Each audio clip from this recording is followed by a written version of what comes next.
So much has already been said and written about Grand Theft Auto 3 and its follow-up Grand Theft Auto Vice City that I'm really just going to cut to the chase here.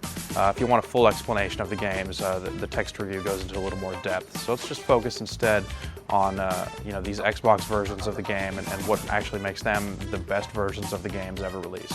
The main difference found in the Grand Theft Auto Double Pack is that the graphics have been bumped up quite a bit, actually. These games started out on the PS2 and then moved to the PC. And the games were cleaned up when they were released on the PC, but then now another level of kind of graphical sheen and polish have been added on top of that PC version. So now you're seeing things like improved lighting. You'll see reflections on the cars. The fire will kind of spout off a little more light to it that makes it look a little more realistic. The game's in Dolby Surround 5.1. The control works really well. That actually takes a little bit of getting used to if you're more familiar with the PS2 or PC versions, but the control in the Xbox version works just as well. The game's got custom soundtrack support just like the PC version. Basically, these games are still great. And the enhancements that have been made to both games really serve to just kind of spruce it up and make it, still respectable by today's standards.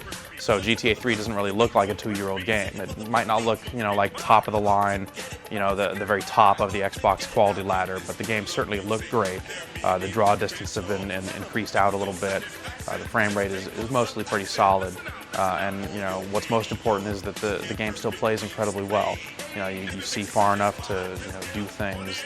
The whole world just feels alive. The whole world just looks fantastic. On top of all of that, you're getting 2 full games for the price of basically 1 full game. And these are 2 of the fullest full games you'll ever find. The games have just tons of missions, tons of things to do, and on top of that, there's a lot of great optional stuff you can go do. You can drive taxis, pizza delivery, all kinds of just extra little things that really do help the world kind of come alive, and it feels like a whole lot more than it actually is in some cases. The game just really comes together. Every single facet of the game works to enhance the other facets of the game, and by and large, they're 2 of the most complete packages that you're going to find out there.